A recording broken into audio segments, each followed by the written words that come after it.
Welcome to Spotlight Fades, where Amanda remembers extraordinary lives whose brilliance once lit up the world and still lingers through their legacy.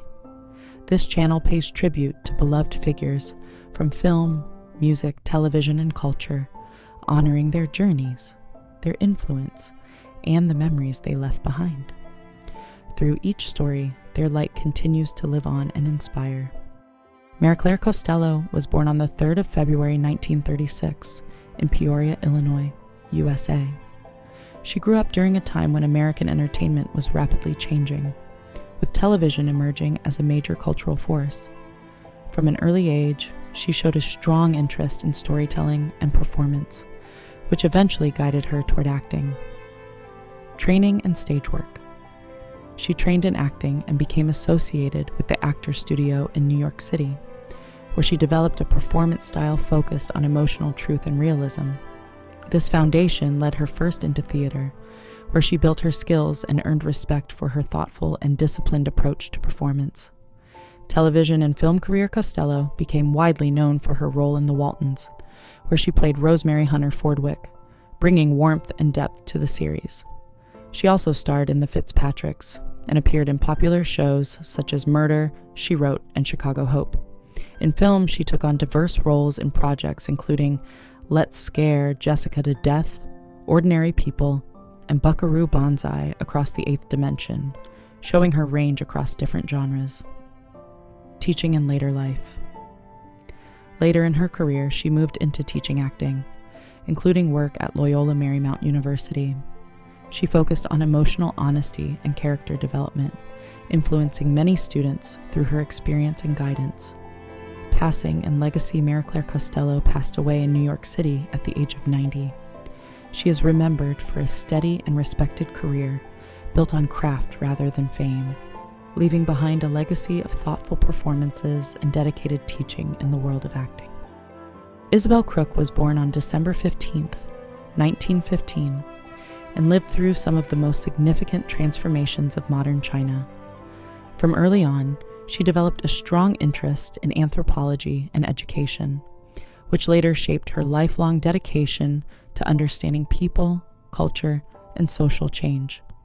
Her academic path eventually led her to focus on rural communities in China, where she carried out detailed field research and documented everyday life during periods of major upheaval. Work in China and teaching career Crook's connection to China became both professional and personal. She spent many years living and working in the country, contributing to English language education and helping develop modern teaching approaches.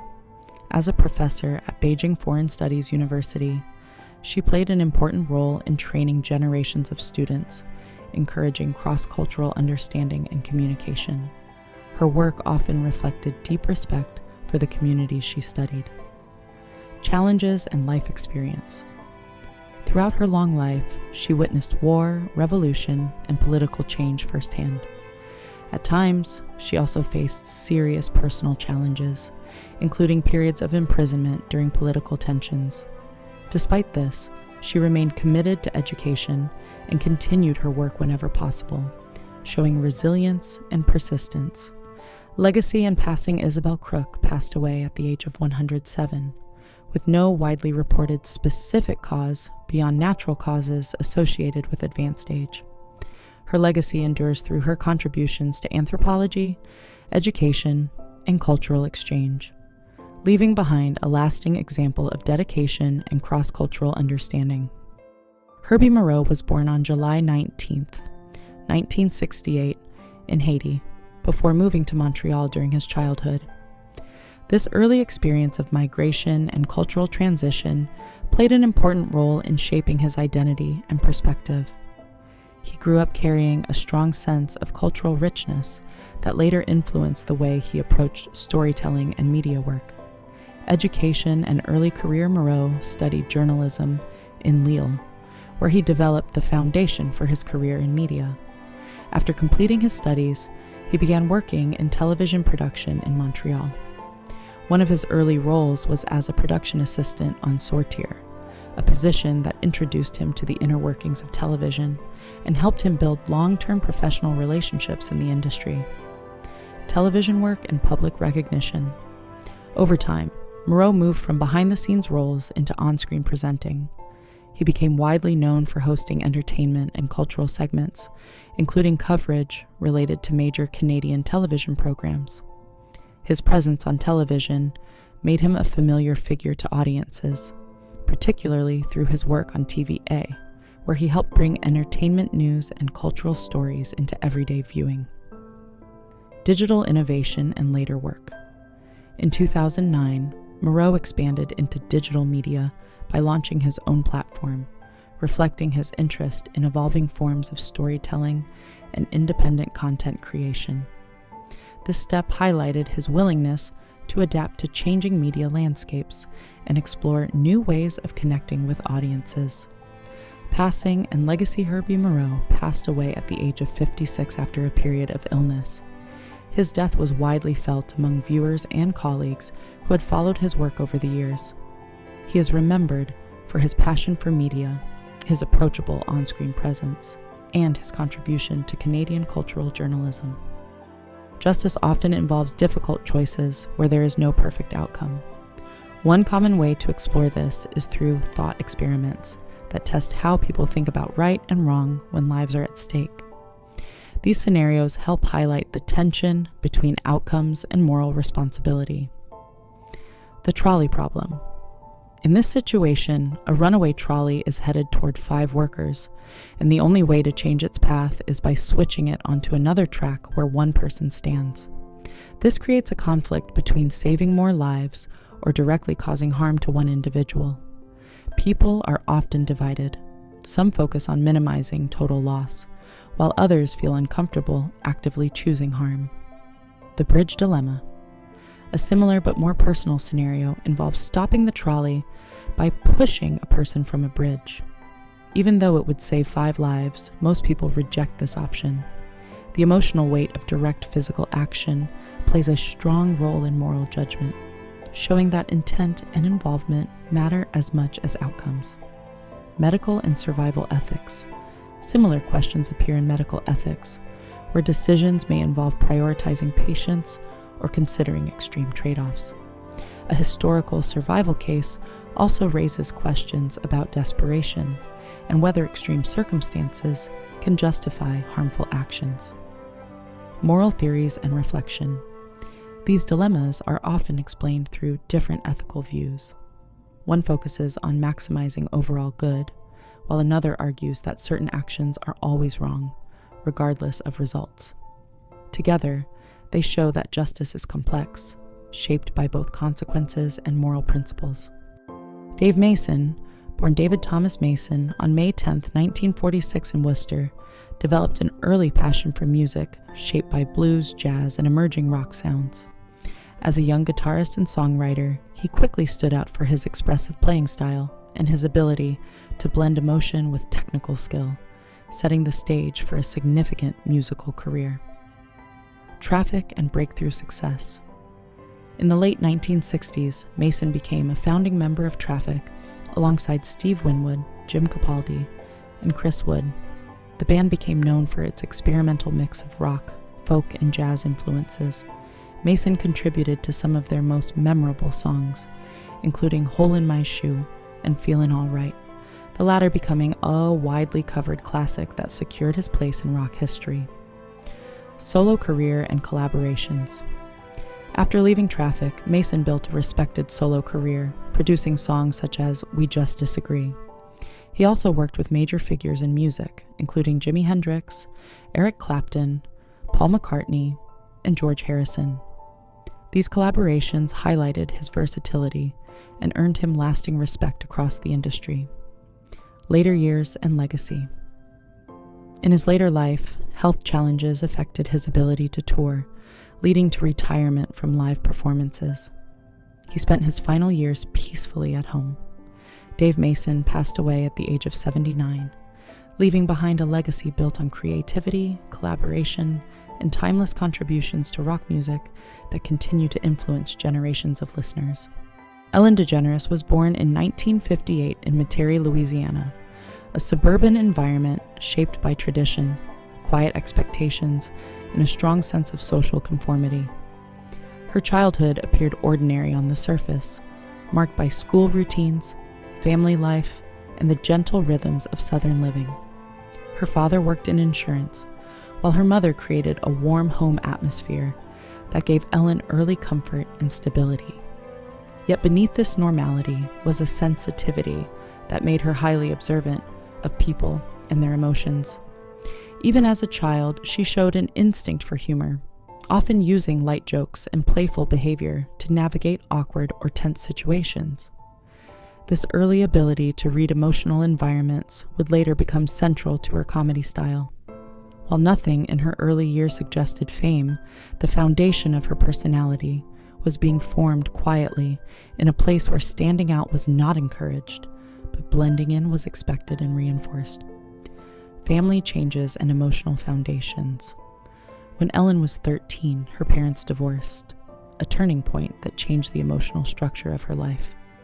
The separation introduced uncertainty into a home that had once felt stable, and like many young teenagers experiencing family shifts, she adapted by developing emotional resilience. Humor gradually became more than personality. It became a way of processing discomfort and easing tension. Her mother remarried, and Ellen moved through her teenage years adjusting to new dynamics and expectations. While she rarely spoke publicly in detail about this period, it is clear that these experiences influenced her understanding of vulnerability and human behavior. Rather than withdrawing, she became more observant and self-reliant. By the time she reached late adolescence, she had already learned that communication, timing, and emotional awareness could shape how people responded to her. These lessons quietly laid the groundwork for the voice she would later bring to comedy and entertainment. First steps into work and comedy. After leaving home as a teenager, Ellen entered a period of independence shaped by necessity rather than choice. She worked a variety of jobs, including restaurant service, clerical work, painting houses, and door-to-door sales.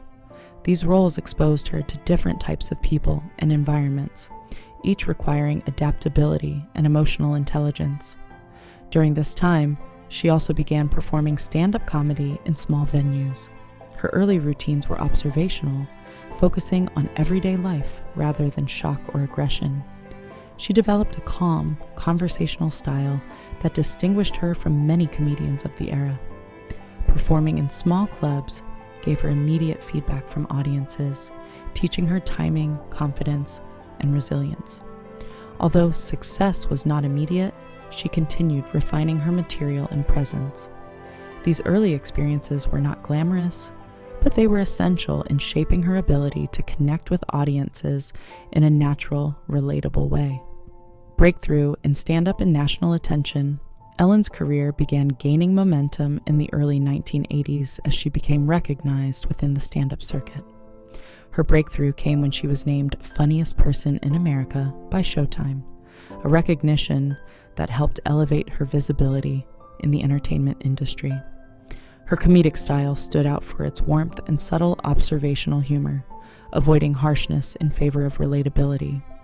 A defining moment came when she appeared on The Tonight Show starring Johnny Carson, a major platform for comedians seeking national recognition. Her performance impressed both the live audience and Carson himself, who invited her to the couch, an honor that often signaled rising stardom. This appearance significantly expanded her opportunities, leading to increased bookings and television exposure.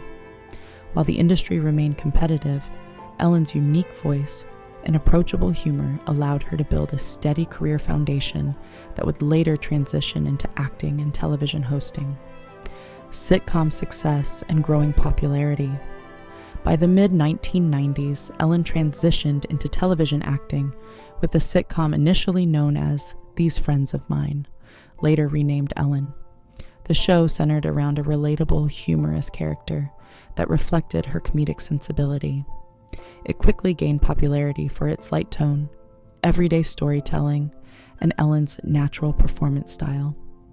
The sitcom helped establish her as a household name across the United States, bringing her into millions of homes each week. During this period, she balanced public recognition with the increasing pressures of maintaining a leading role in a network series. The show's success also positioned her as one of the few women in comedy leading a mainstream sitcom at the time. However, beneath the success, she was also navigating personal questions about identity and authenticity, which would eventually become central to both her life and career trajectory in ways she had not yet publicly shared. A defining public moment of identity. In 1997, Ellen made a historic decision that reshaped both her career and public perception. Through her sitcom character and a simultaneous real-life revelation, she publicly came out as gay during an episode widely known as the Puppy episode. This moment occurred on Ellen and became one of the most significant events in television history. The episode drew massive viewership and widespread media attention, sparking conversations across the country about representation and visibility. Public response was deeply divided.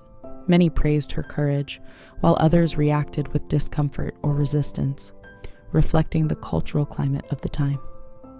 The episode marked a turning point not only for Ellen personally, but also for LGBTQ+ visibility in mainstream media. It was a moment of both professional risk and personal honesty, placing her at the center of a national cultural shift that would have lasting influence on television and society. Career challenges and reinvention. Following her coming out and the cancellation of her sitcom, Ellen experienced a difficult professional period. Opportunities in television and film became limited, and she returned to stand-up comedy while reassessing her career direction. This phase required resilience as she navigated reduced visibility in an industry still adjusting to changing social norms. During this time, she also explored voice acting, which eventually led to a major opportunity. Her role as Dory in Finding Nemo introduced her to a new generation of audiences. The character's humor, warmth, and optimism resonated widely, helping reestablish her presence in mainstream entertainment. This success marked a gradual rebuilding of her public image, demonstrating her ability to adapt creatively. It also set the stage for her return to television, this time as a talk show host, where she would redefine her career once again in a completely different format and audience relationship. The rise of a daytime television icon. In 2003, Ellen launched The Ellen DeGeneres Show, a daytime talk show that quickly became a cultural phenomenon. The program combined celebrity interviews, humor, audience interaction, and uplifting human interest segments. Its tone was centered on positivity, kindness, and emotional connection, which distinguished it from other talk shows of the time. Ellen's approachable hosting style helped the show become a daily ritual for millions of viewers. Over nearly 2 decades, the program received numerous awards and widespread recognition, becoming one of the most successful talk shows in television history. A signature element of the show was its celebratory atmosphere, often featuring surprise gifts, emotional reunions, and audience participation. This era marked the height of her influence, where she was not only a comedian and actress, but also a trusted media personality with a strong cultural presence across multiple generations. Brand philosophy and public image. Central to Ellen's talk show identity was the idea of kindness, frequently expressed through messages encouraging empathy, generosity, and inclusion. This philosophy became closely associated with her public brand and was reflected in both her messaging and on-screen tone. Over time, "Be kind" evolved into a defining phrase linked to her image as a television host. The show emphasized uplifting stories and positive human experiences, reinforcing a sense of emotional comfort for viewers. Ellen's on-screen personality was built around warmth, humor, and relatability, which helped maintain strong audience loyalty for many years. However, as the show grew in scale and production complexity, maintaining consistency across all aspects of the workplace became increasingly challenging. Like many large productions, it involved multiple teams and layers of management, which influenced the overall working environment and public discussions that would emerge later regarding internal experiences and organizational culture. Workplace allegations and public response. In 2020, Ellen's show faced public scrutiny following reports regarding workplace experiences shared by former employees. These accounts describe concerns about management practices and behind-the-scenes working conditions. The discussion expanded rapidly across media platforms, prompting internal reviews and changes within the production team. Ellen addressed the situation publicly, acknowledging responsibility as the show's host and figurehead, while emphasizing her intention to improve the environment moving forward. The situation became a major turning point in how the show was perceived, contrasting its on-screen message of kindness with the complexity of large-scale production realities. While responses varied widely, the moment marked a significant shift in public conversation around accountability in entertainment workplaces. It also highlighted the growing expectation for transparency in media organizations and the importance of aligning internal culture with public messaging in long-running television productions. Conclusion and life after television. After concluding the Ellen DeGeneres show in 2022, Ellen stepped away from daily television production and shifted toward a quieter lifestyle in California. This transition marked the end of a major chapter defined by visibility, routine, and global influence. In reflection, her career spans stand-up comedy, acting, and one of the most successful talk shows in television history. She also played a significant role in increasing LGBTQ+ visibility in mainstream media, particularly through her 1997 coming out moment. While her journey includes both achievements and challenges, it reflects the complexity of long-term public life in entertainment. Today, her legacy is often viewed through multiple lenses: cultural impact, media success, and evolving public discussion. Regardless of perspective, her influence on television format, audience engagement, and representation remains a significant part of modern entertainment history, shaped by both innovation and ongoing public conversation over time.